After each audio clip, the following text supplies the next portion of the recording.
আসসালামু আলাইকুম। সংবাদে আপনাদের সবাইকে স্বাগত জানাচ্ছি। আমি ফিরোজ তোহা। শুরুতেই আরবে কেবলস সংবাদ শিরোনাম। ইন্নালিল্লাহ, আবার মধ্যপ্রাচ্যে ভয়াবহ তৃতীয় বিশ্বযুদ্ধ শুরু হয়ে গেছে।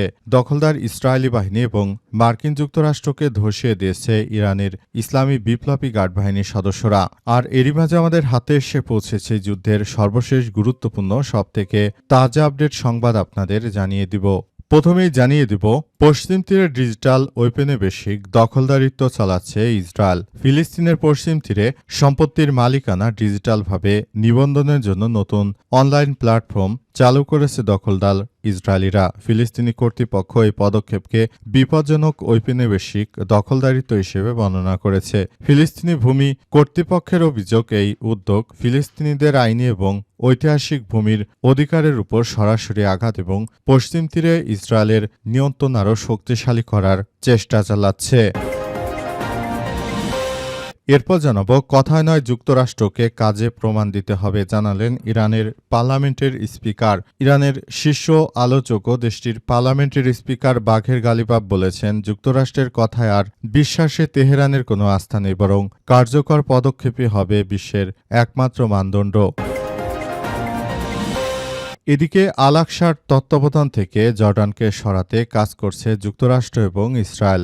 জেরুজালেমের ঐতিহাসিক আল আকসা মসজিদ কমপ্লেক্সের তদারকি থেকে জর্ডানকে সরাতে যুক্তরাষ্ট্র এবং ইসরায়েল সরাসরিভাবে কাজ করছে বলে খবর পাওয়া গেছে। মুসলিমদের এই পবিত্র স্থানটির ব্যবস্থাপনা ইসরায়েলি স্বার্থের অনুকূল নিয়ে আসার জন্য একটি নতুন চুক্তি বা ব্যবস্থার চেষ্টা চলছে। এবারে জানাবো, শহীদ জিয়ার আদর্শ ধারণ করে এগিয়ে যাওয়ার আহ্বান মির্জা ফখরুলের। শহীদ রাষ্ট্রপতি জিয়াউর রহমানের ৪৫তম শাহাদাত বার্ষিকী উপলক্ষে বিএনপির মহাসচিব মির্জা ফখরুল ইসলাম আলমগীর বলেছেন যে, জাতীয় জীবনের সব সংকট সংগ্রাম ও পুনর্গঠন শহীদ জিয়াউর রহমানের প্রদর্শিত পথ ও আদর্শ অনুসরণ করে সামনে এগিয়ে যেতে হবে।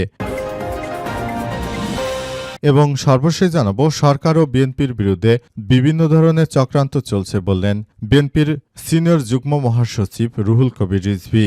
সরকার ও বিএনপির বিরুদ্ধে বিভিন্ন মহল থেকে বিভিন্নভাবে অপপ্রচার ও নানাবিধ কার্যক্রম চালাচ্ছে। বিশেষ করে ফেসবুক, সোশ্যাল মিডিয়া মাধ্যম ব্যবহার করে একটি চক্র সরকারের বিরুদ্ধে নানা অপপ্রচার চালাচ্ছে। তারা একটি বিশেষ রাজনৈতিক দলের বটবাহিনী বলে অভিযোগ করেছেন তিনি। প্রিয় দর্শক, এতক্ষণ শুনছিলেন সংবাদ শিরোনাম, এবারে বিস্তারিত।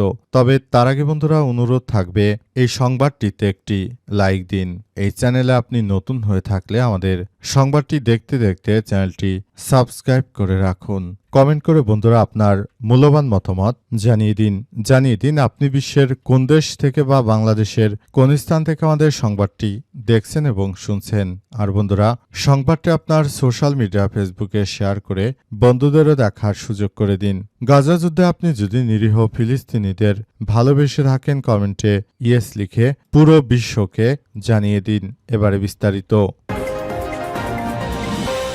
পশ্চিম তীরে ডিজিটাল ঔপনিবেশিক দখলদারিত্ব চালাচ্ছে ইসরায়েল। ফিলিস্তিনের পশ্চিম তীরে সম্পত্তির মালিকানা ডিজিটালভাবে নিবন্ধনের জন্য নতুন অনলাইন প্ল্যাটফর্ম চালু করেছে দখলদার ইসরায়েলি বাহিনী। ফিলিস্তিনি কর্তৃপক্ষ এই পদক্ষেপকে বিপজ্জনক ও ঔপনিবেশিক দখলদারিত্ব হিসেবে বর্ণনা করেছে। ফিলিস্তিনি ভূমি কর্তৃপক্ষের অভিযোগ, এই উদ্যোগ ফিলিস্তিনিদের আইনি এবং ঐতিহাসিক ভূমির অধিকারের উপর সরাসরি আঘাত এবং পশ্চিম তীরে ইসরায়েলি নিয়ন্ত্রণ আরও শক্তিশালী করার চেষ্টা করছে। এদিকে জেরুজালেম গভর্নরেট এবং ঔপনিবেশ ও প্রাচীর প্রতিরোধ কমিশন পশ্চিম তীরের ফিলিস্তিনিদের প্রতি আহ্বান জানিয়েছে যে, তারা যেন ভূমি এবং সম্পত্তি সংক্রান্ত কোনো ইসরায়েলি সংস্থা, কমিটি, প্ল্যাটফর্ম বা পদ্ধতির সঙ্গে যুক্ত না হয়। জানা গেছে, ইসরায়েল বুধবার ভূমি রেজিস্ট্রি ও অধিকার নিষ্পত্তি নামের একটি অনলাইন প্ল্যাটফর্ম চালু করেছে। ওই প্ল্যাটফর্মের মাধ্যমে অধিকৃত পশ্চিম তীরে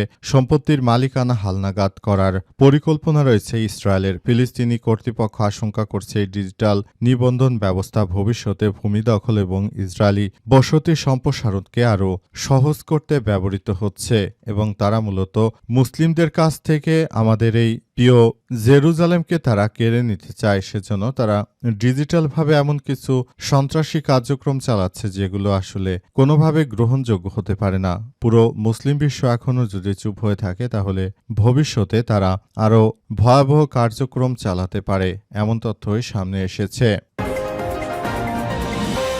কথা নয়, যুক্তরাষ্ট্রকে কাজে প্রমাণ দিতে হবে বললেন ইরানের স্পিকার। ইরানের শীর্ষ পর্যালোচক ও দেশটির পার্লামেন্টের স্পিকার মোহাম্মদ বাগের গালিবাফ জানিয়েছেন যে যুক্তরাষ্ট্রের কথা আর বিশ্বাস করবে না তেহরান। এমন কোনো আস্থা নেই, বরং কার্যকর পদক্ষেপ হবে বিশ্বাসের একমাত্র মানদণ্ড। সামাজিক যোগাযোগ মাধ্যম এক্সে দেয়া বক্তব্যে তিনি জানিয়েছেন যে আমরা কোনো গ্যারান্টি বা কথায় বিশ্বাস করি না, শুধু কার্যক্রমই আমাদের কাছে গ্রহণযোগ্য। অন্য কোনো পদক্ষেপ না নেওয়া পর্যন্ত ইরানও কোনো পদক্ষেপ নেবে না। গালিবাফ আরও দাবি করেছেন যে আমরা মার্কিন যুক্তরাষ্ট্রের এই ধরনের কার্যক্রম থেকে নিজেদেরকে সরাতে চাইছি, কিন্তু তারা মূলত জোর করে আমাদের উপর এই সন্ত্রাসী কার্যক্রমগুলো চালাচ্ছে বলে জানিয়েছেন তিনি। এবং তিনি আরও জানান, সবাইকে বলবো বিষয়গুলো নিয়ে যেন খুবই গুরুত্ব সহকারে তারা ভাবে।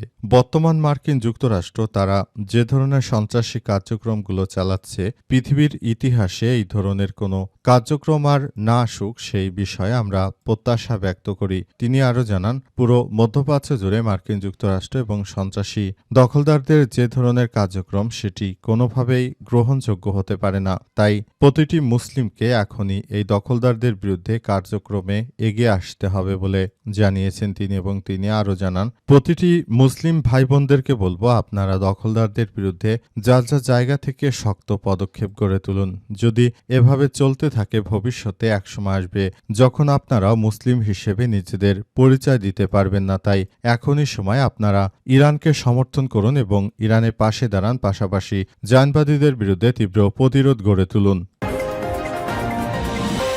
আল-আকসার তত্ত্বাবধান থেকে জর্ডানকে সরাতে কাজ করছে যুক্তরাষ্ট্র এবং ইসরায়েল। জেরুজালেমের ঐতিহাসিক আল-আকসা মসজিদ কমপ্লেক্সের তদারকি থেকে জর্ডানকে সরাতে মার্কিন যুক্তরাষ্ট্র এবং দখলদারেরা তৎপরতা শুরু করেছে। তাদের উদ্দেশ্য হচ্ছে যে সেখান থেকে আল-আকসার ওই জায়গা থেকে এদেরকে সরিয়ে দিয়ে তারপর নতুন করে আবারও সন্ত্রাসী কার্যক্রম তারা চালাবে এবং এটি কোনোভাবেই মেনে নেওয়া হবে না। মুসলিম বিশ্বগুলো যদি এক থাকে তাহলে আল-আকসা নিয়ে কোনো ষড়যন্ত্র কাজ করবে না। নেতানিয়াহুর এই ষড়যন্ত্রগুলোকে একদম মাটির সাথে মিশিয়ে দিচ্ছে ইরানের ইসলামী বিপ্লবী গার্ড বাহিনীর সদস্যরা। দখলদারদের যে কোনো মূল্যে এই কার্যক্রম থেকে আসলে প্রতিহত করতে হবে বলে এমন তথ্য জানানো হয়েছে। এবং বর্তমান সময়ে এই দখলদারদের এই ধরনের কার্যক্রম আসলে কোনোভাবেই মেনে নেওয়া হবে না। এটি আমাদের সবার জন্য বড় ধরনের যে কার্যক্রম রয়েছে সেই কার্যক্রমগুলো একদম ধ্বংসস্তূপে পরিণত হচ্ছে। মার্কিন যুক্তরাষ্ট্রের এই সন্ত্রাসী কার্যক্রমগুলোকে প্রতিহত করার মধ্য দিয়ে মুসলিম বিশ্বকে একসঙ্গে থাকতে হবে এবং ভবিষ্যতের একটি সুন্দর পৃথিবী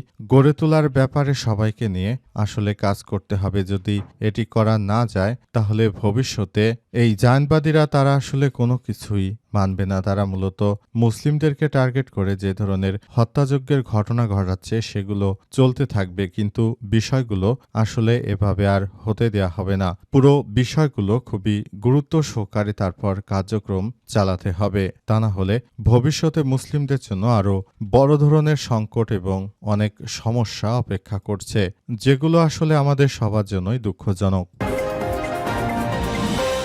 শহীদ জিয়ার আদর্শ ধারণ করে এগিয়ে যাওয়ার আহ্বান মির্জা ফখরুলের। বিএনপির মহাসচিব মির্জা ফখরুল ইসলাম আলমগীর জানিয়েছেন, রাষ্ট্রপতি জিয়াউর রহমানের ৪৪তম মৃত্যুবার্ষিকী উপলক্ষে বিএনপির মহাসচিব মির্জা ফখরুল ইসলাম আলমগীর বলেছেন, জাতীয় জীবনের সব সংকট সংগ্রাম ও পুনর্গঠনে শহীদ জিয়ার প্রদর্শিত পথ আদর্শ অনুসরণ করে সামনে এগিয়ে যেতে হবে। আজ দেওয়া এক বাণীতে সব কথা জানিয়েছেন তিনি। বাণীতে তিনি আরও জানান, জাতীয় স্বার্থ ও বহুমাত্রিক গণতন্ত্র এবং জনগণের অধিকার সুরক্ষায় কঠিন ইস্পাত গণঐক্য গড়ে তোলার আহ্বান জানান। বিএনপির মহাসচিব জানিয়েছেন যে মহান আল্লাহ তাআলার ঘোষণা বহুদলীয় গণতন্ত্রের পুনঃপ্রবর্তন ও বিএনপির প্রতিষ্ঠাতা জিয়াউর রহমানের স্মৃতির প্রতি গভীর শ্রদ্ধা জানাচ্ছে এবং তার বিদেহী আত্মার মাগফিরাত কামনা করছি। মির্জা ফখরুল জানান যে দেশের ক্রান্তিকালে জিয়াউর রহমান জনগণের পক্ষে অবস্থান নিয়েছিলেন। চট্টগ্রামের কালুরঘাটের বেতার কেন্দ্র থেকে স্বাধীনতার ঘোষণা এবং